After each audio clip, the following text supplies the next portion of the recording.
Luego de las instrucciones de la presidenta de la Corte Suprema de Justicia, Rebeca Raquel Obando, en la Sala de lo Constitucional que coordinaba la abogada Sonia Marlina Dubón Villeda, quedó el abogado magistrado Wagner Vallecido Paredes. Y en la Sala de lo Civil que coordinaba Milton Jiménez Puerto, fue nombrada Gaudí Alejandra Bustillo. Pero ella dijo que no acepta si no se respeta el reglamento interno del Poder Judicial. Mientras que en la sala de lo penal y la sala laboral, contencioso administrativo, quedaron respectivamente Nelson Danilo Mairena Franco y Ani Belinda Ochoa Medrano. Tendremos todos los detalles de esta información en los próximos minutos. Pero antes, vamos a Santa Bárbara. ¿Por qué? Porque ahí se ha inaugurado una sala de mamografía por parte de las autoridades del Hospital Santa Bárbara Integrado. Es una buena noticia. La salud siempre es primero. Alexis Gutiérrez. Buenas noches, licenciado Edgardo Melgar, un gusto saludarle. Con fondos nacionales asignados al Hospital Santa Bárbara Integrado se ha inaugurado la sala de mamografía. Vamos a escuchar a continuación aquí en Noticieros Hoy mismo a la doctora Francia Paz, directora del Hospital Santa Bárbara Integrado. Es un servicio que hemos anhelado desde hace muchos años atrás, pero que hoy ya es una realidad, es un sueño ya cumplido para todas las mujeres de nuestro departamento, y como autoridades del hospital estamos muy contentos de poder ofrecerle este servicio a las mujeres, porque pues esto va a venir a reducir los costos en la economía de la familia, porque ya no tendrán que movilizarse hacia otra ciudad para poder realizar este examen. Y también informar que es un estudio caro en la parte privada, pero aquí nosotros vamos a cobrar un costo simbólico, ¿verdad? Pero si las pacientes no tienen absolutamente nada de dinero, pues se les hace una exoneración, porque todas las mujeres tienen derecho a la salud y no podemos privar, ¿verdad?, de este servicio a todas ellas. Licenciado Edgardo Melgar, esto es lo que le puedo informar desde el departamento de Santa Bárbara. Retorno con usted hasta los estudios principales de Noticieros Hoy mismo, en Tegucigalpa. El precio de los combustibles es presentado por AKT Motos, dejando huella en tus aventuras. Tegucigalpa, gasolina super 105.33 lempiras, gasolina regular 91.84 lempiras, diésel 92.95 lempiras, queroseno 85.59 lempiras, gas vehicular 48.40 lempiras, gas LPG 238.13 lempiras. San Pedro Sula, gasolina super 102.63 lempiras, gasolina regular 89.15 lempiras, diésel 90.08 lempiras, queroseno 82.76 lempiras, gas vehicular 44.87 lempiras, gas LPG 216.99 lempiras.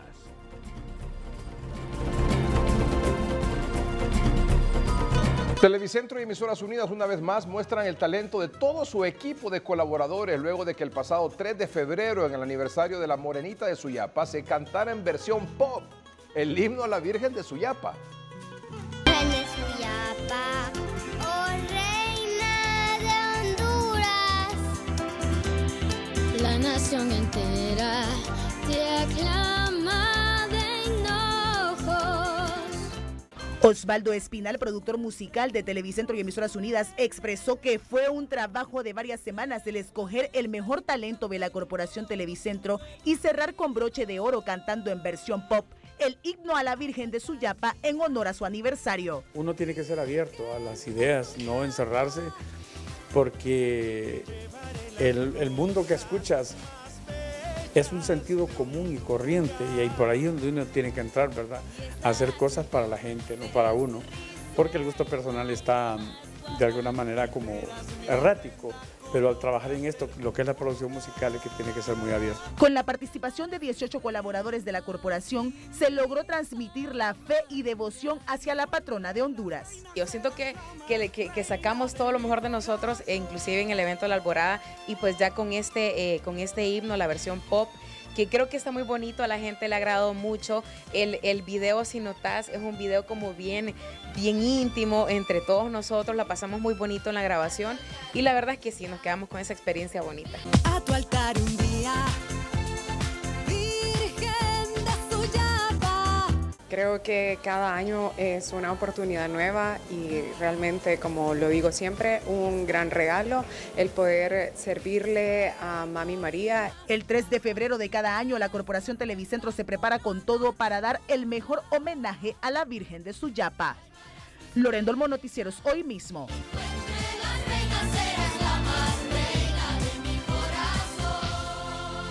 30 sentencias condenatorias por el delito de tráfico de drogas ha logrado el Ministerio Público en lo que va de febrero. Así nos dice Nelly Martínez desde Comayagua.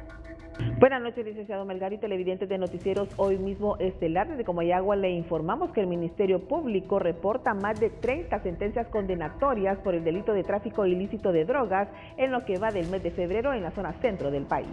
Escuchemos a continuación al vocero de esta institución, Carlos Ávila. Solo en este mes se han obtenido 30 sentencias condenatorias en el departamento de Comayagua, 8 de ellas en el sector de Ciguatepeque y 22 de ellas en Comayagua, por el delito de tráfico de drogas, ya sea en la modalidad de transporte o en la modalidad de posesión, lo que refleja esa lucha frontal que se tiene por parte de la autoridad en contra de este flagelo en la zona central. Licenciado Melgar, el Ministerio Público junto a los demás entes de seguridad continúan en el combate frontal a estas estructuras dedicadas a la venta y distribución de drogas en Comayagua. Con este informe continuamos con usted a los estudios principales de Noticieros Hoy Mismo Estelar.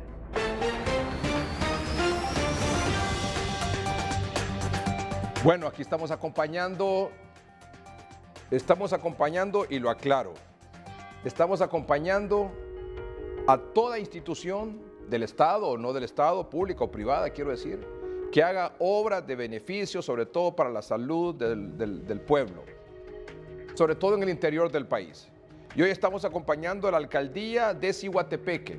El señor alcalde se encuentra con Omar Valenzuela. ¿Sabe por qué? Porque aquí en el noticiero no solo estamos acompañando, sino que estamos tratando de, no quiero decir presionar, porque no es nuestra labor tampoco, pero digamos, insistir en que se habilite lo más pronto posible este policlínico en Ciguatepeque. Este policlínico, por si usted no le ha dado seguimiento a este tema, se comenzó a construir allá en el gobierno del expresidente Manuel Zelaya Rosales. Imagínense cuántos gobiernos han pasado. Pasó el gobierno del expresidente Zelaya, el de Porfirio Lobo Sosa, los dos de Juan Orlando Hernández, y nunca se habilitó el policlínico. ¿Cuántas vidas se pudieron haber salvado? ¿Cuántas personas se pudieron haber sanado? Infinidad, miles de miles, no solo de Ciguatepeque, sino que de municipios alrededor del mismo Comayagua y también departamentos limítrofes con Comayagua, cercanos ahí, municipios de Ciguatepeque que pertenecen a otros departamentos. Pues bien, nosotros estamos acompañando y vemos con buenos ojos que se esté avanzando en la habilitación del policlínico. Entendemos que no va a ser toda la área de la atención para los pacientes, pero poco a poco se va a ir abriendo cada una de los departamentos, de los servicios para los hondureños, sobre todo que residen en el centro del país. Omar Valenzuela, ¿cómo va la cosa? Buenas noches. Buenas noches, licenciado. Un gusto y un placer poderle saludar siempre de esta zona tan rica, tan fresca como es Ciguatepeque, y sobre todo aquí en el policlínico de esta ciudad. Licenciado, pues van avanzando aquí los trabajos, pero está con nosotros el alcalde municipal de este municipio que nos dirá cómo van estos avances y que también contestará algunas interrogantes suyas en este momento. Alcalde, sin lugar a duda que van avanzando estos importantes trabajos que deben ya iniciar el próximo 21, aunque ya hay otros días que por algunos atrasos. Sí, gracias. Buenas noches, Lic Melgar. Solamente decirle que el día de ayer tuvimos reunión con el ministro Salgado en la Secretaría de Planificación y ya algunas fechas se movieron. La fecha en la cual estarán llegando lo que son el staff que va a ejecutar el servicio de oftalmología en nuestra ciudad está planificado para el 25. Nosotros aquí estamos esperando terminar los trabajos de infraestructura para el día 23, 24, poder decirle a todo Honduras que estamos a un 75% en la evolución de los trabajos físicos, en físico las mejoras que está haciendo la cuadrilla municipal, a la espera que se ejecuten otros trabajos como son los trabajos de electricidad, los trabajos del aire acondicionado, la aplicación de la pintura especial en los quirófanos y la respectiva señalización y pintura de lo que son los parqueos de todo este sitio conocido como policlínico. Bueno, licenciado, aquí le escucha el alcalde. ¿Cómo está, alcalde Asle Cruz? Mucho gusto de saludarlo. Buenas noches. Aquí, buenas noches, Lick. Aquí, justo donde yo creo que vamos a tener que instalar un respectivo kiosco para que tengamos el programa como tal cual es el compromiso, más una carnita del Suyapa con frijolitos, aguacate, huevito rico y tortilla de maíz. Primero Dios, así será. Señor alcalde, está diciendo que el próximo viernes entrega lo que corresponde a su responsabilidad de policlínico. Yo le pondría por tarde el domingo, Lick. Domingo 25. Los muchachos están viniendo a trabajar. Sí, están viniendo a trabajar hasta las 10, 11 de la noche. Y ya lo que nos queda son detalles mínimos. De lo que sí puedo decir con mucha propiedad ante todo Honduras es que el 22 se viene el equipo técnico a hacer ensayos en relación a lo que va a ser el futuro flujograma, el flujograma de pacientes y revisión del equipo. Nosotros estamos avanzando simultáneamente en el tema de hospedaje de lo que van a hacer los médicos que vendrán a efectuar este trabajo aquí a nuestra ciudad. Y esto está cerca. Ya el servicio de oftalmología, Hospital Policlínico de Ciguatepeque, está a la vuelta de la esquina. Ahora, acláreme una cosa, por favor, señor alcalde. Este servicio de oftalmología, que será la primera atención que se dará a pacientes en el Policlínico en Ciguatepeque, ¿se trata de un servicio que será permanente ya o es nada más una brigada médica que estará unos cuantos días? Súper buena pregunta, Lick Melgar. Y Honduras tiene que saberlo. Es servicio de oftalmología por lo que restan del periodo gubernamental, o sea, hasta el 25 de enero del 2026 está para lo que es este sitio en el cual se están realizando lo que son las inversiones y modificaciones. El primer paso, como tal cual hablamos con el ministro Salgado, esta es una primera etapa modular, claro, para ir pensando en la segunda etapa, que es la consulta externa, y luego que sería la gran movilización con la habilitación de la sala materno-infantil, los quirófanos y por supuesto un banco de sangre. Momentito. Servicio oftalmológico arrancaríamos más o menos el 26, 27, o sea, a finales de febrero. Yo diría que terminando febrero, primera semana de marzo, me imagino que los médicos al venir van a hacer un reclutamiento de pacientes y luego, como tal cual hablamos también con la ministra Paredes, viene lo que nos pidió, que es el diagnóstico del recurso humano, que lo está haciendo la jefa de nuestra zona, la licenciada Brenda, y que tenemos que presentarlo para decirle, con esto contamos, con esto no contamos, para identificar el recurso vía cooperación externa y luego pensar en un mediano plazo en la habilitación de consulta externa en este sitio a 12 horas, para posteriormente dar el siguiente paso a atención de 24 horas del día y luego la migración de la parte materno-infantil que se encuentra en el Centro de Salud Gustavo Boquín, más el quirófano, más lo que sería la especialidad de pediatría y ginecobstetría a esta estructura física ya habilitada. ¿Tiene usted idea del impacto positivo y el legado que dejaría usted como alcalde dejando habilitado este policlínico en estas condiciones?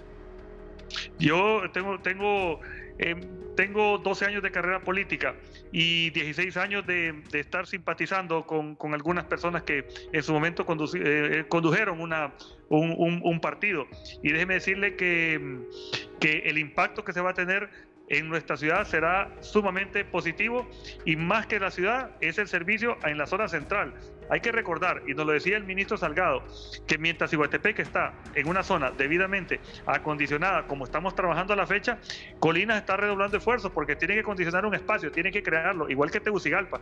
Pero nosotros estamos ya en un espacio que quedará para que Salud Pública termine de pulir lo que es el funcionamiento de este espacio, porque lo que es Comayagua, Taula B, Meámbar, El Rosario, San José, Jesús de Otoro, La Esperanza, tendrán un sitio en el cual pues podrán recibir atención especializada los respectivos ciudadanos y sobre todo pues causar ese gran ahorro en esos bolsillos ante los altos costos de lo que es la práctica privada en nuestro país. Mire, yo he entrevistado creo que a todos los alcaldes del país, sobre todo aquí en el noticiero a raíz de la pandemia, y usted lo sabe, alcalde, la participación de noticieros hoy mismo y la proyección del noticiero en tema de la pandemia del COVID-19. Jamás le pregunté, y no sé si esto lo había comentado en alguna ocasión públicamente, jamás a los lugares donde fuimos personalmente a hacer brigadas médicas con medicamentos, con vacunas, con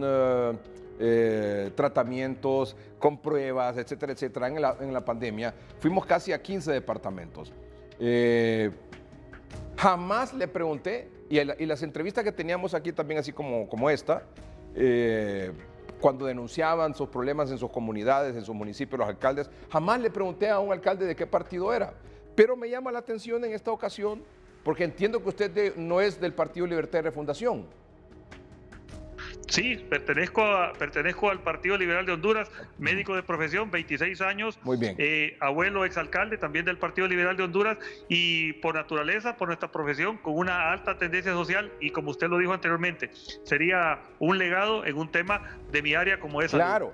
Claro, y además le voy a decir una cosa, o sea, me alegra mucho porque usted no es del partido del gobierno y entiendo por lo que usted me dice que están colaborando con usted distintas secretarías para habilitarlo, el policlínico. Sí, yo quiero ser claro también con usted, Ligue, con todo Honduras.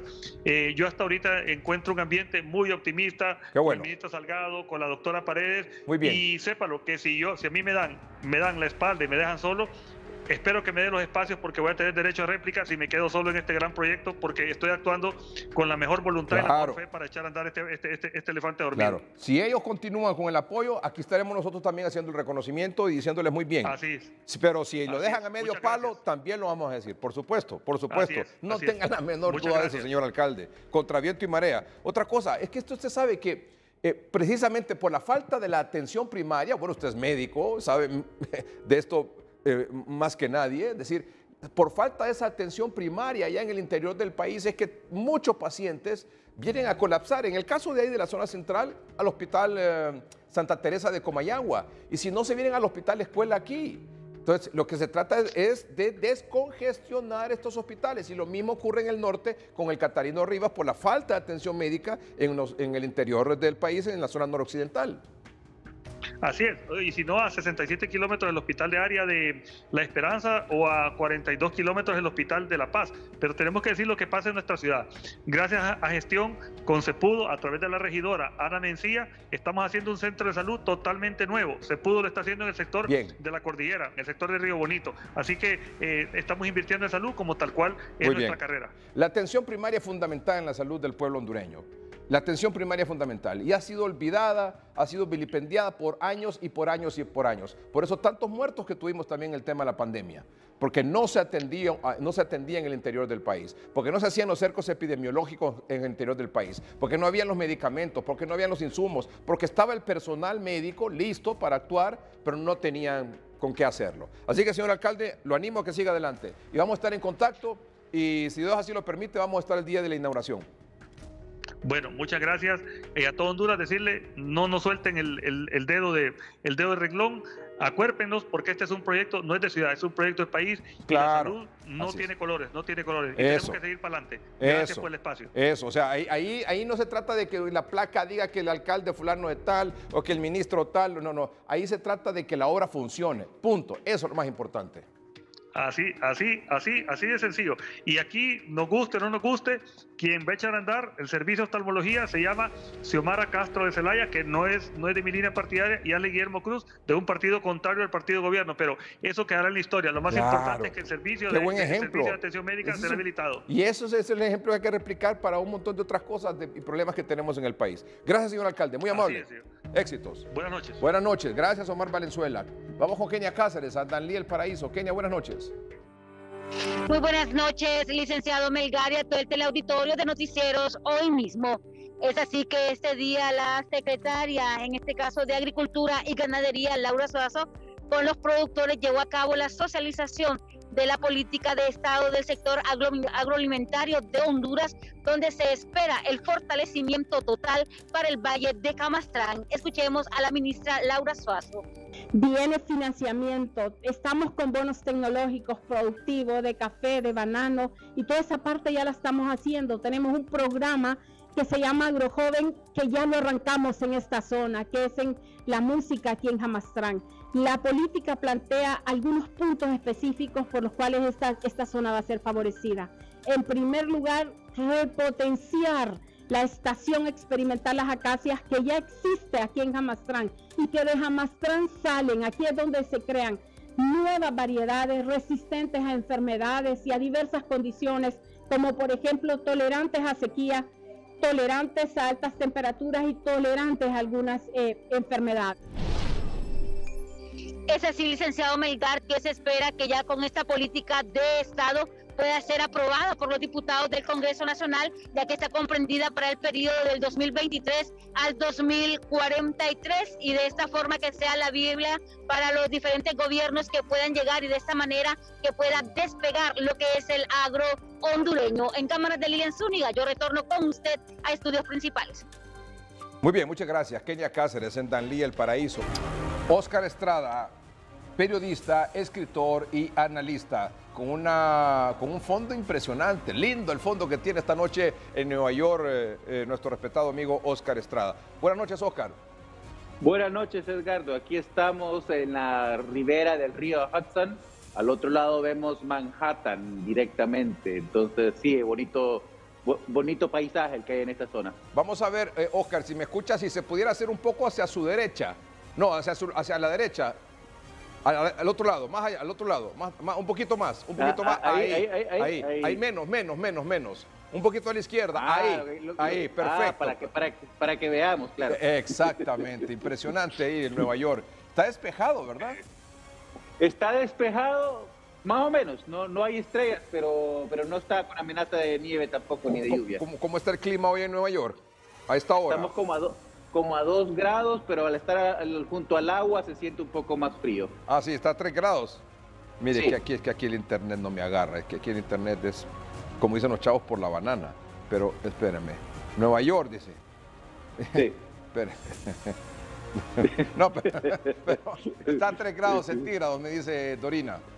Así es, está a 3 grados, pero por el agua se siente un poco más fresco. Ok, muy bien. Gracias, Óscar, por estar nuevamente con nosotros esta noche. La noticia del momento, la noticia de última hora, y yo creo que esto ya no va a cambiar, porque mañana entra sábado, entra domingo y el lunes es feriado en Estados Unidos, y hoy el juez Kevin Castell ha dictado sentencia. Quiero decir que con fecha 16 de febrero, el señor Kevin Castell está diciendo hoy... Dice que no va a cambio, no hay cambio. Esta es una nota dirigida a la defensa del expresidente Hernández. El acusado dice: la solicitud del acusado de aplazamiento del juicio por 90 a 180 días presentada se deniega. Se presentó ayer, ¿verdad? Ayer 15 de febrero se deniega. Hay un problema ahí en la traducción. Quizás en la traducción. Presentada el 15 se deniega la solicitud presentada el 15 de mayo, de febrero. Sí, sí. El tribunal emitirá una sentencia más completa en su momento. El juicio en este asunto se inicia el día 20 de febrero de 2024 a las 9:30 horas en la sala 26B. El juez Kevin Castell. Es una sala distinta, a la que normalmente hace el juez, que es la 11D. Era la 11D. Esta 11D es la que normalmente él atiende. Pero esta es distinta porque tengo entendido que es más grande, que es precisamente para poder abarcar todas las personas que van llamadas para el jurado. ¿Qué? Entonces es para el jurado. Iniciamos con la selección de jurado el próximo martes. Eso sí, no nos vuelve a pasar como el lunes pasado, que ya estando listos para entrar, no regresaron. Entonces, pero hasta ahorita, hoy viernes en la noche, todo indica que el juicio inicia el próximo martes a las 8:30 de la mañana. Sí. Y hablábamos de que, bueno, sábado y domingo, aunque se han cruzado notas sábado y domingo. Se han cruzado notas y se han tomado decisiones también. Sábado y domingo, pero eso sí, el lunes no, ¿verdad? Porque el feriado se respeta ahí, ¿verdad? El President's Day. Sí, vamos a ver, pero igual esto es importante. Creo que ya el juicio está, los temas de la ley CIPA, hoy salió una nueva discusión sobre la ley CIPA, ya se están tomando resoluciones. Y ya se han tomado incluso decisiones alrededor de cómo se va a manejar esa información. Sí. Bueno, Óscar, ya estamos en ruta, digamos, ¿verdad? Ya estamos en ruta. Esto pareciera que no tiene marcha atrás. Como manera de antecedente también de nuestros amables televidentes, ayer, 15 de febrero, la defensa del expresidente Hernández había presentado esta solicitud de aplazamiento del juicio por lo menos 3 meses a 6 meses, como lo había hecho ya anteriormente. ¿Verdad? Pero hoy también 16 de febrero, la Fiscalía, aquí compartimos todos los documentos que van saliendo para que nuestros amables televidentes y buenos amigos vayan también dándole seguimiento en detalle a este asunto. Hoy, 16 de febrero, la Fiscalía expuso al juez Kevin Castell en esta nota por qué no debería de ampliarse o retrasar el inicio del juicio. ¿Por qué no debía aplazarse el inicio del juicio? Leo algunos párrafos y Oscar los va a ir comentando. El primero dice: el gobierno recibe respetuosamente, en respuesta a la carta del acusado Juan Orlando Hernández del 15 de febrero de 2024, renovando su solicitud de aplazar la fecha del juicio del 20 de febrero entre 90 y 180 días. Por las razones expuestas a continuación y como el gobierno abordará adicionalmente en la audiencia clasificada programada para las 3 de la tarde, el gobierno respetuosamente sostiene que el tribunal debe denegar la solicitud del acusado. Y en efecto, eso fue lo que ocurrió.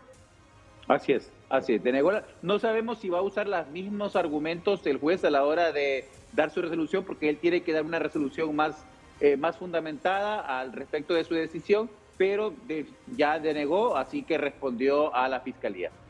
Dice uno de los argumentos por el cual la Fiscalía dice que no se debe retrasar, es decir, prácticamente le está contestando cada argumento que ayer la defensa del expresidente Hernández presentó solicitando que se aplazara el inicio. Hoy la Fiscalía le responde a cada uno de esos argumentos diciendo por qué no se debe aplazar el inicio del juicio. Primero dice, el acusado argumenta que se justifica un aplazamiento porque hace aproximadamente 6 días recibió acceso a una computadora portátil personal para revisar parte de los materiales de su descubrimiento en el Centro de Detención Metropolitano. El acusado sostiene que no puede prepararse eficazmente para el juicio porque solo tiene acceso a esta computadora portátil personal durante periodos de tiempo limitados durante la semana y porque no puede acceder a ciertos materiales producidos en el descubrimiento y de conformidad con tal y tal cosa. Esas afirmaciones malinterpretan la adaptación que se le está otorgando al acusado mediante el uso de esta computadora portátil personal y no proporcionan una base adecuada para un aplazamiento. ¿Algo sobre eso? Así es. No, recordemos que uno de los reclamos que ha estado presentando el equipo de la defensa de Juan Orlando todo este tiempo es precisamente el acceso a esa computadora para poder revisar la información clasificada. Aquí le están diciendo que eso no es argumento suficiente y más adelante también detalla de por qué no es argumento y dice que él realmente aceptó las condiciones cuando se le entregó la computadora y que no es obligación tampoco de la Corte entregarle una computadora para revisar la información que se le ha entregado. Luego dice, el uso por parte del acusado de esta computadora portátil personal es una adaptación adicional proporcionada a medida que se acerca el juicio y no es, como ya ha determinado el tribunal, esencial para su defensa. Y dice, el abogado defensor ha tenido años para reunirse con el acusado y prepararse con él en persona. Sí, bueno, esto es medianamente cierto, ¿no? En efecto, lleva 2 años de estar trabajando ya con el señor Colón, ¿no? Pero tampoco es que ha tenido la oportunidad de prepararse para la defensa si las pruebas las viene recibiendo todavía sobre la marcha. Así que es parte de esa manipulación de los hechos que siempre hacen los abogados cuando están presentando su parte. Dice otro argumento por los cuales no se debe retrasar el juicio. El acusado no debería recibir un aplazamiento para continuar preparándose para el juicio simplemente porque la Oficina de Prisiones le ha adaptado de conformidad con los términos de los propios acuerdos del acusado, proporcionándole una computadora portátil para facilitar la preparación del juicio, según los términos de las órdenes de protección garantizadas que el acusado acordó dictar. Así es, más de lo mismo, más del tema de la computadora, ¿no? Sí. Están discutiendo y diciendo que no tiene excusa para poder decir que no tiene suficiente tiempo con la computadora, que con el tiempo que tiene es suficiente. Sí. Luego dice, en tercer lugar, el acusado afirma haber identificado, oiga esto, en tercer lugar, el acusado afirma haber identificado testigos de hecho a quienes desea que la defensa cite. Muchos, si no todos de ellos, residen en Honduras, quienes tal vez no puedan viajar y por lo tanto la defensa afirma que tendrían que solicitar a la Corte que testifiquen de forma remota y hacer arreglos logísticos. Esta víspera del juicio tampoco es motivo para un aplazamiento. El acusado ha estado al tanto de los cargos en su contra durante aproximadamente 2 años. Ha recibido material de descubrimiento de forma continua desde junio de 2022 y ha recibido 3.500 materiales de forma continua durante más de 1 año. Ahora, días antes del juicio, el acusado alega que ha identificado a testigos de hecho que residen en Honduras, pero el acusado ni siquiera ha intentado cumplir con el estándar de la regla 15 y mucho menos ha identificado por qué la demora en buscar dicha reparación no es razonable tan cerca del juicio? Bueno, aquí, primero que esta es una decisión que tiene que tomar el juez, ¿no? Juzgamos por que la carta fue entregada hoy, la decisión del juez entró hoy, entonces pensamos que el juez está respondiendo también a esta carta, pero no sabemos exactamente porque no se ha manifestado formalmente el juez alrededor de esta moción presentada por la Fiscalía, pero lo cierto es que sí, en efecto, el señor Juan Orlando Hernández conoce los cargos desde hace 2 años que fue extraditado y tendría que haber preparado una estrategia de defensa, pero los testigos normalmente son llamados también pensando en las pruebas que tiene la Fiscalía. O sea, la Fiscalía presenta las pruebas y el defendido presenta a los testigos para refutar esas pruebas. Y si las pruebas todavía están en fabricación, si todavía están en construcción, pues tiene razón para decir, para esta prueba yo necesito este testigo, ¿no? Entonces ahí tendría que discutirse, no sé si va a haber tiempo ya en la Corte para discutir eso, porque lo cierto es que debió haberse presentado antes para poder dar más tiempo, pero ahí en ese sentido no está completamente cierto el argumento de la Fiscalía, pero tendrá que decidirlo el juez. Dice, se espera que el juicio dure 2 o 3 semanas. Y el acusado tendrá tiempo suficiente durante la presentación del caso ante el gobierno para consultar con su abogado defensor si debe testificar en el juicio. Sí, vuelve a ser, aparentemente sigue moviéndose la intención del señor Juan Orlando Hernández de subir a testificar, de ser su testigo estrella dentro de su defensa, ¿no? Hay en otros documentos que hemos visto también proyectados el día de hoy alrededor de la evidencia A y B, ¿no? Presentada y que han circulado, que hablan sobre el manejo del testimonio precisamente del señor Hernández y cómo va a expresar sus palabras, cómo va a expresar los nombres y las direcciones y toda esta información. O sea, está moviéndose el juicio alrededor de cómo tendrá que exponer sus argumentos el señor Hernández a la hora de subir al estrado. O sea, sí va eso de la intención de Juan Orlando de declarar en su propio juicio. Lo dijimos el domingo pasado, nos lo adelantamos el domingo pasado, cuando todavía no siquiera se había hablado sobre eso, en 30-30. Y este domingo en 30-30 no se lo pierda. Va a estar Oscar también y otros invitados muy buenos con información exclusiva de lo que se va a decir ahí en ese juicio, más adelante. Bueno, perdón, en 30-30. El acusado tiene varios abogados preparándose para este juicio. Ha estado representado por abogados contratados desde el inicio de este caso y señala tareas que los abogados se comprometen antes de casi todos los juicios en este tribunal con el fin de retrasar el inicio de este. Esto simplemente no es base para la reparación solicitada, ni en este caso ni en ningún otro. En consecuencia, el gobierno sostiene respetuosamente que el tribunal debería denegar la solicitud renovada del acusado de aplazar el juicio. Damián Williams, fiscal del Distrito Sur. Este es un llamado directamente al abogado Stabile, que es el que presentó el argumento de que es demasiada información y que necesita más tiempo para poder procesarlo. Él está diciendo, pues usted haga su trabajo y deje de quejarse y avance con el proceso. Entonces ya es un reclamo directamente al abogado defensor. Y el último de hoy, que es, yo quisiera que mostráramos la página completa, porque dice Tribunal del Distrito de los Estados Unidos, Distrito Sur de Nueva York. ¿Y cómo titulan? Estados Unidos de América contra Juan Orlando Hernández. Así es el caso. Así se llama, ¿verdad? Sí, ese es el nombre del caso. Es el nombre. Estados Unidos de América contra Juan Orlando Hernández. Y esta es una... Ahí está, perfecto, gracias.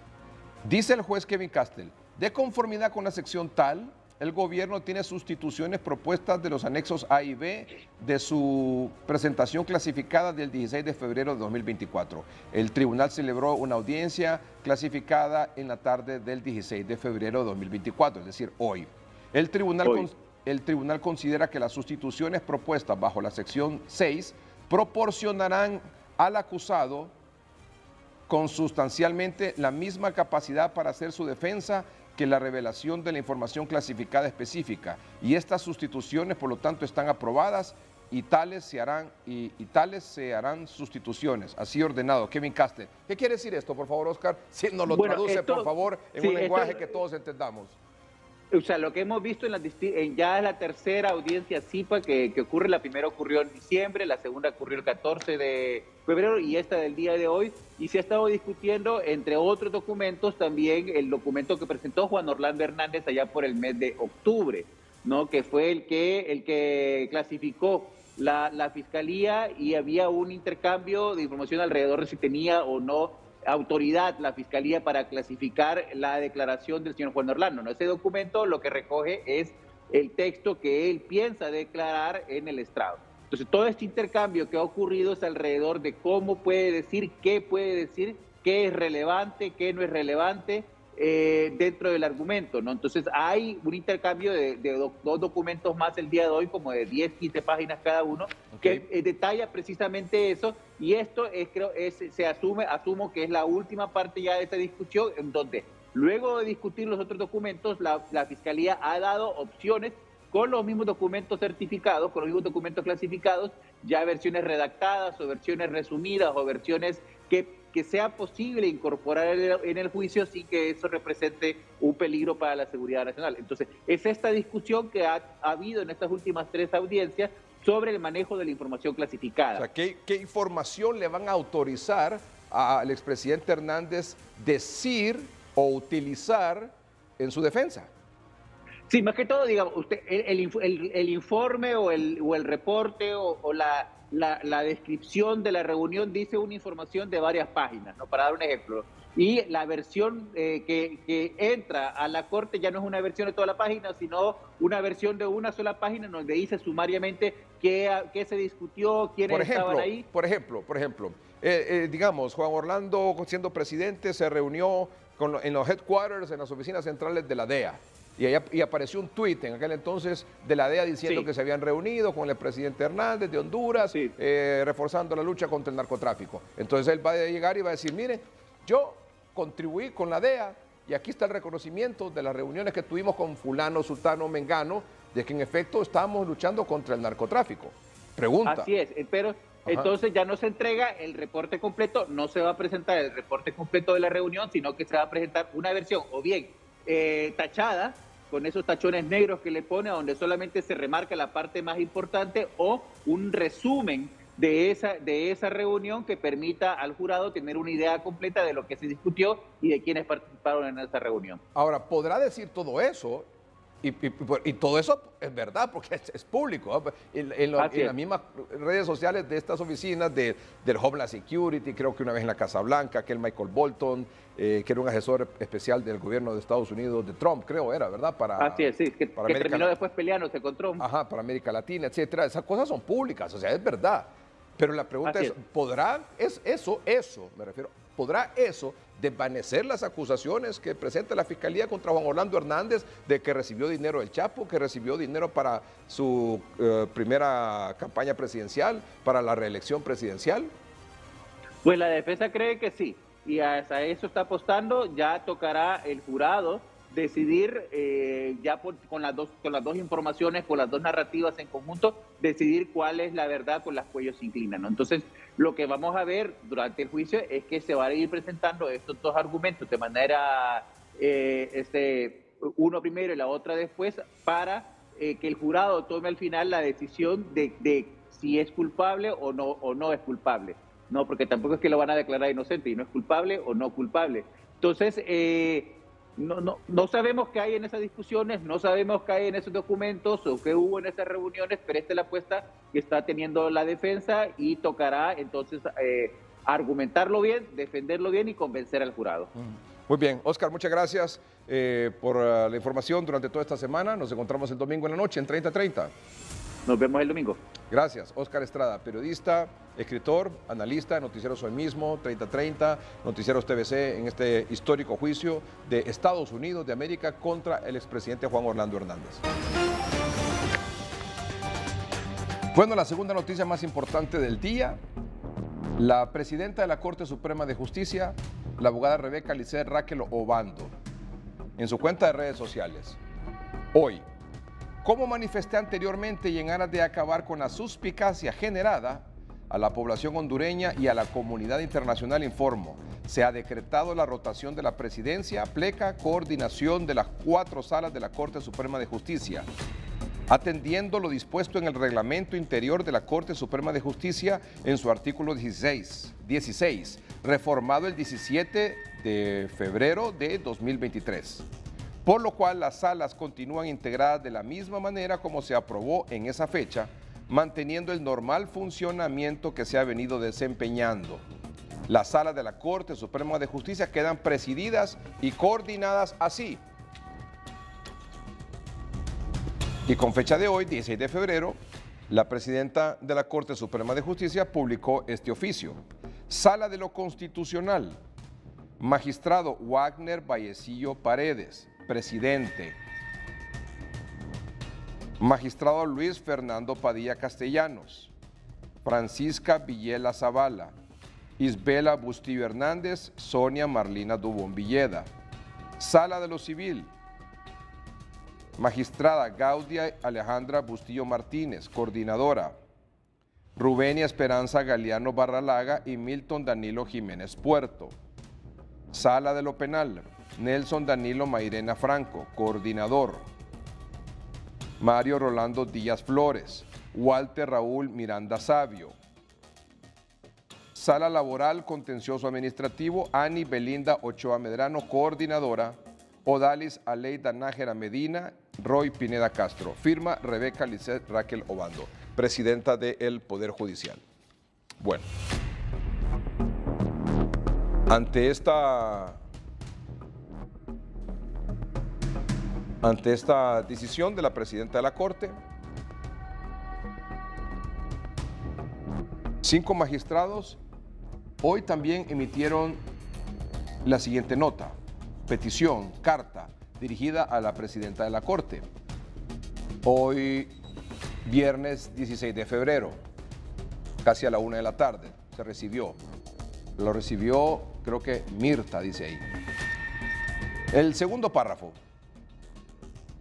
En ese sentido, siendo respetuosos de la Constitución de la República, la ley y la normativa interna de esta Corte Suprema de Justicia, no aceptamos el contenido del mismo por ser atribución del Pleno de la Corte Suprema de Justicia aprobar el orden de rotación según la precedencia establecida en el Decreto 02-2023 de fecha 17 de febrero de 2023, tal como quedó consignado en el oficio tal, por lo que solicitamos respetuosamente que la precedencia de la Sala Constitucional y Civil referida en el oficio tal sea sometido a aprobación del Pleno en virtud que el mismo adolece de errores de forma y de fondo.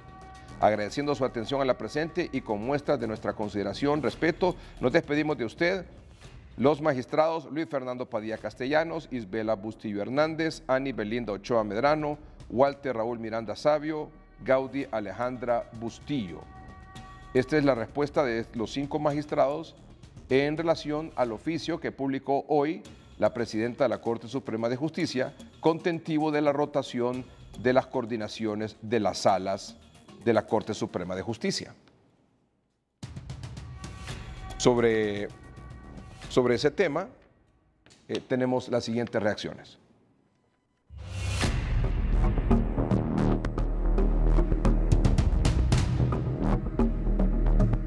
Así se pronunció el magistrado Walter Miranda Sabio una vez que conoció cómo quedan las coordinaciones de las salas en el Poder Judicial. Triste por lo que está pasando, pero como lo he dicho en reiteradas ocasiones, esperamos que la presidenta pueda rectificar esta decisión y respetemos lo que dice la Constitución y las leyes. La decisión que tomó la presidenta de la Corte Suprema de Justicia de realizar rotaciones de orden de precedencia en las salas debe ser sometida a pleno y no sujeta a interpretaciones, según el magistrado Luis Fernando Padilla, quien según él le correspondía la presidencia de la Sala Constitucional y no al magistrado Wagner Vallecillo, en sustitución de la magistrada Sonia Marlina Dubón. No podemos acatar un oficio o una designación de este tipo porque es ilegal. Yo creo que el reglamento interior de la Corte Suprema de Justicia y la misma Constitución de la República es clara. Ahí no es sujeto a interpretaciones. Ahí dice que para esa decisión, hacer la rotación de la sala, ¿verdad?, o saltarse la presidencia, tiene que ser una decisión de la Corte Suprema de Justicia. ¿Y quién es la Corte Suprema de Justicia?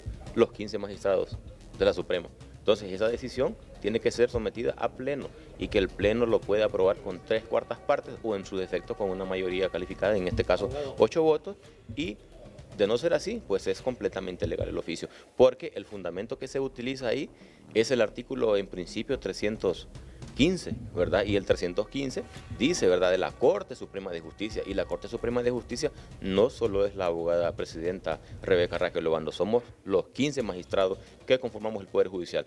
Similar situación ocurre con la magistrada Gaudí Bustillo, nombrada como coordinadora de la Sala de lo Civil, y de acuerdo al orden de precedencia, le correspondía a la magistrada Rubenia Espinosa Galeano, en sustitución del magistrado Milton Jiménez Puerto.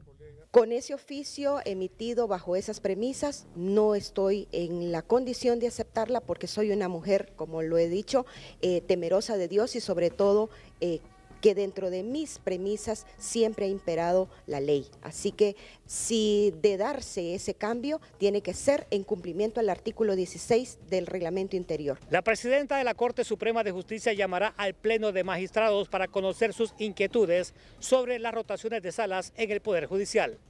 Flavio Pavón, Noticieros, Hoy Mismo. Bueno, los 5 magistrados piden una reunión con la presidenta de la Corte para que esa rotación sea sometida a aprobación del Pleno, es decir, de los 15 magistrados, en virtud que lo que se hizo adolece de errores de forma y de fondo, según los 5 magistrados. La magistrada Gaudí Bustillo, dentro de esas rotaciones, está ahora de coordinadora de la Sala de lo Civil. Exacto. Y ella hoy también giró una nota dirigida a la presidenta, giró una nota a la presidenta Rebeca Raquel Obando, donde le dice: en este sentido, agradezco la deferencia de nominarme como coordinadora de esta sala para el periodo 2024-2025. Sin embargo, siendo respetuosa de la Constitución de la República, la ley y la normativa interna de esta Corte Suprema de Justicia, para aceptar tal designación, considero que la propuesta debe ser sometida y aprobada por el Pleno de la Corte Suprema en cumplimiento a lo que establece el artículo 16 reformado por adición y aprobado por unanimidad por el Pleno de Magistrados, según consta en acta tal de fecha 17 de febrero de 2023, para garantizar el principio de legalidad.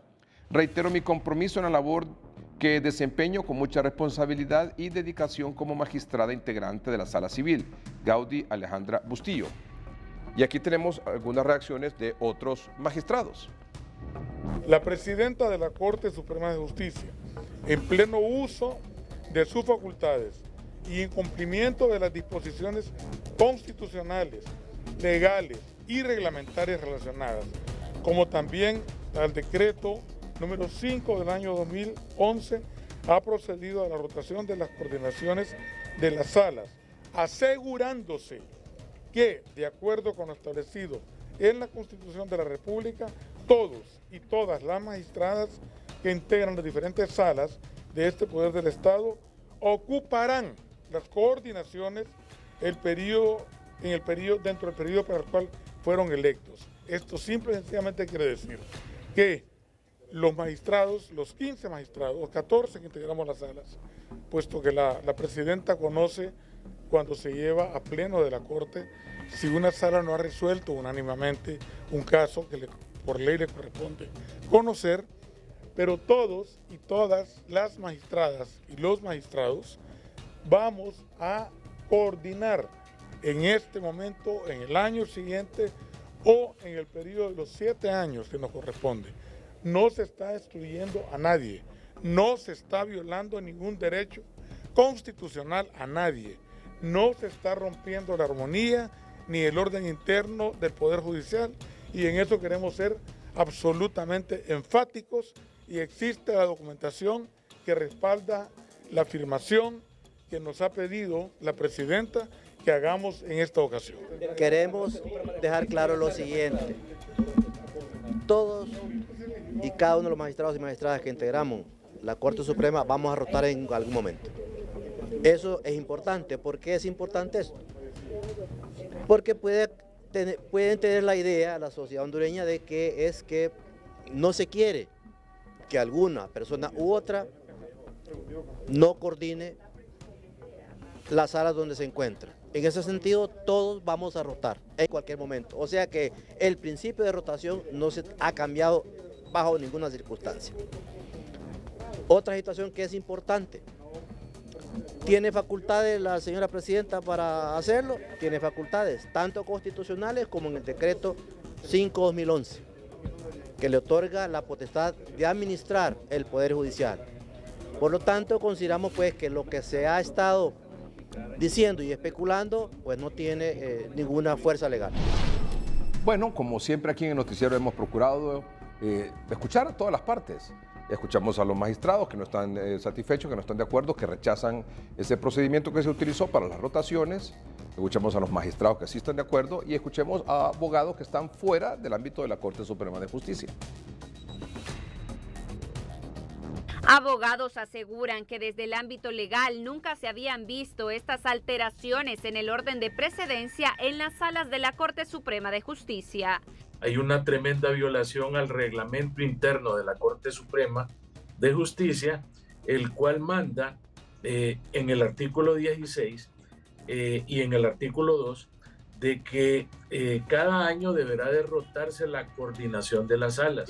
Internacionalmente estamos siendo pues víctimas y reflejamos el hecho de que no tenemos una Corte Suprema de Justicia descontaminada de la política e imparcial. Ni en los tiempos que estuvo más politizada la Corte, que diputados llegaban a ser presidentes de la Corte, nunca vimos este tipo de acciones. ¿Cuál es el mensaje que se envía ahora? Que en la Casa de la Justicia no se realiza lo correcto, que en casa de herrero cuchillo de palo. Eso no puede seguir existiendo en Honduras. Debe primar el diálogo y respetarse el reglamento interno, sugiere este abogado.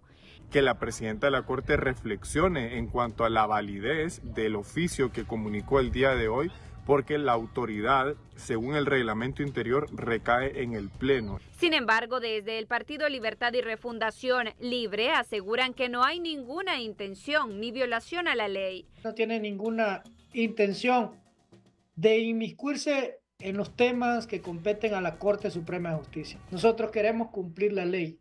La reelección para nosotros, que ese es el temor que tienen muchos. Como ven la popularidad, nuestra presidenta creen que estamos con intenciones de reelección. Eso no. Expertos también sugieren presentar demandas internacionales por la violación a la ley de la Corte Suprema de Justicia y la Constitución al no respetar el orden de precedencia de las salas. Francis Espinal, Noticieros Hoy Mismo. Y en redes sociales tampoco ha sido la excepción el debate. En su cuenta de X, el diputado liberal Mauricio Villeda escribió: ¿Y los magistrados liberales a dónde están? ¿Qué piensan? ¿Respetarán el reglamento que recién aprobaron? ¿Han recapacitado sobre lo que el pueblo y la democracia esperan de ellos? ¿O se someten y dicen, consumatum est, ánimo, jamás retrocedan? La diputada Maribel Espinosa del PSH también reflexionó.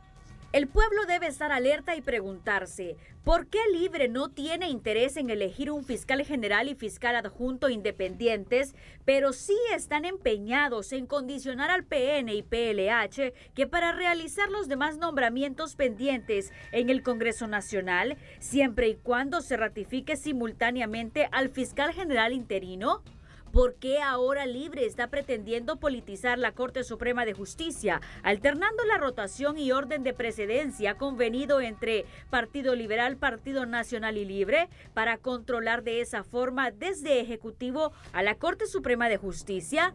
¿Por qué precisamente ahora se quiere quitar la responsabilidad a las Fuerzas Armadas de garantizar el imperio de la Constitución y la alternancia en el poder? Obligadas reflexiones ante tales preguntas. Mientras sigan los fiscales interinos o sean ratificados por sus estrechos vínculos con Libre, no habrán requerimientos fiscales en contra de aquellos que detentan el poder por los delitos que cometan contra la Constitución para mantenerse en el poder ilegalmente. Al politizar a la Corte Suprema Suprema de Justicia, esta podría nuevamente violar la Constitución como lo hizo bajo el liderazgo de Ho, para que ahora Libre se mantenga en el poder de forma antidemocrática. De aprobarse la reforma constitucional, quitándole la responsabilidad a las Fuerzas Armadas de mantener el imperio de la Constitución y la alternancia en el poder, ya nadie podría impedir, ante la violación de la Constitución, la permanencia ilegal en el poder de quien lo detenta. Lo que estamos viendo es un partido político en el poder que ante su impopularidad se está preparando para mantenerse en el poder a cualquier coste, sencillamente para mantenerse en el poder violentando la Constitución y quedar aparentemente impune. Se requiere controlar el MP, la Corte Suprema y las Fuerzas Armadas, porque así desaparecen los pesos y contrapesos necesarios en la democracia. Eso es lo que buscan y logran todas las dictaduras latinoamericanas instaladas. Vamos por el camino errado que no conduce al caos. Vamos por el camino errado que nos conduce al caos y no al desarrollo humano que todos anhelamos. El abogado Rafael Jerez comentó: Rolando Argueta hizo de la presidencia de la Corte Suprema de Justicia una sucursal del Partido Nacional. Parece que usted va por el mismo camino, solo cambió el color. Las mismas prácticas para politizar la justicia. Pedro Barquero, miembro del bloque de Oposición Ciudadana, escribió en X: Qué pena que teniendo la oportunidad de cambiar el país para bien hagan lo mismo de siempre. Totalmente de acuerdo contigo, Rafael Jerez. El bloque de Oposición Ciudadana también escribió: un golpe más a la democracia de nuestro país. No permitiremos que sigan con sus ilegalidades pretendiendo quedarse en el poder. El pueblo no lo soporta más. Tomaremos acciones. El CNA Honduras también se pronunció al respecto. El principio de independencia no solo se refiere a las presiones externas ejercidas por otros poderes del Estado, ya que también se pueden generar presiones a lo interno de su misma institucionalidad para condicionar el funcionamiento, organización y toma de decisiones. Sin embargo, el defensor de los derechos humanos, Joaquín Mejía, cuestionó las voces disonantes. Todos aquellos sectores que no somos parte de la Corte Suprema de Justicia tenemos la responsabilidad de no provocar crisis donde supuestamente no las hay. Vamos a los datos objetivos. En febrero de 2023, el Pleno de la Corte Suprema de Justicia reformó su reglamento interno. La reforma del artículo 16 no incluye ningún orden de prevalencia, solo se garantiza la rotación anual. Si se respetó el procedimiento para reformarlo y el contenido de la reforma no viola la Constitución, ¿dónde está el problema? ¿Cuál es la norma suprema que se violenta? Es una pena que el debate sea que por el orden de prevalencia, la presidencia de la Sala de lo Constitucional le corresponde a X o Y persona magistrada de determinados partidos y no a la que tenga posgrados, experiencia, publicaciones, prestigio en materia constitucional. Evelyn Pérez, Noticieros Hoy Mismo. El Comisionado Nacional de los Derechos Humanos, el CONADE, dice: el CONADE subraya la importancia de la Corte Suprema de Justicia en la vigencia del Estado de Derecho. Numeral 2. Es a través de estos principios que la Corte Suprema de Justicia ejercita su mandato de aplicar una administración de justicia eficiente, independiente y autónoma para el fortalecimiento de la democracia. Esto incluye a su vez el mandato especial atribuido a la Sala de lo Constitucional, a la cual le corresponde la jurisdicción constitucional, es decir, someter a su conocimiento el recurso de habeas corpus, el recurso de amparo, el recurso de revisión y sobre todo el recurso de inconstitucional por leyes que contravienen la norma suprema de la nación. Además, el Poder Judicial y por consiguiente la Corte Suprema de Justicia es el poder del Estado configurado para limitar los abusos de autoridad provenientes del resto de las y los funcionarios públicos, garantizar la legalidad de los actos de la administración estatal y proteger efectivamente los derechos de todas las personas. Por tanto, y en cuanto el CONADE recomienda a las y los magistrados de la Corte Suprema de Justicia aplicar a todos sus actos y decisiones la Constitución de la República, los estándares internacionales más actualizados sobre el funcionamiento de las altas cortes, su reglamento interno y los principios en los cuales descansa el Estado de Derecho y la democracia. Finalmente, el abogado Gustavo Solórzano, que es aspirante a la presidencia del Colegio de Abogados, decía en su análisis: o se preguntaba dentro de su análisis sobre este tema, ¿qué se conoce o qué se conocerá en la Sala Constitucional que ha generado el interés real para que no asuma un magistrado que se considera de la oposición política? Esa es una de las grandes interrogantes ante esta nueva situación política que genera incertidumbre en el país. Vamos a un corte comercial en el noticiero, pero cuando regresemos, aquí un avance del precio de los combustibles a partir del próximo lunes. Noticias cortas son presentadas por el RAP. Ahora sí es posible. Solicita tu préstamo en el RAP y súmale ahorros a tu cuenta. Representantes de comunidades indígenas lencas realizaron hoy una protesta frente a los juzgados de letras de lo penal en Comayagüela, a la espera de una resolución que ponga fin a un proceso legal al que fueron sometidos y criminalizados hace 8 años, según denunciaron. En audiencia de declaración de imputado, un juez dictó hoy medidas sustitutivas a la prisión para el exgerente del Servicio Autónomo Nacional de Acueductos y Alcantarillado SANA, Lionel Gómez, acusado por tratos crueles e inhumanos o degradantes en contra de 3 empleadas de esa entidad. El exfuncionario deberá presentarse a los tribunales una vez al mes y no tener contacto con las ofendidas. El Consejo Nacional Anticorrupción cuestionó hoy la lentitud en las investigaciones que se realizan sobre la quema de documentos que se registró en la alcaldía de Namasigüe, en el departamento de Choluteca, durante un incendio registrado el pasado 2 de enero. Para Noticieros Hoy Mismo, Elvira Espinal. No hay tiempo para más, solo para agradecerles el favor de su atención, invitarlos para que nos acompañen mañana en el noticiero Hoy Mismo al mediodía, a partir de las 11 de la mañana y luego, por supuesto, a las 6 de la tarde. Y el domingo en 30:30, a las 8:30 de la noche. Los esperamos. Buenas noches y que estén bien.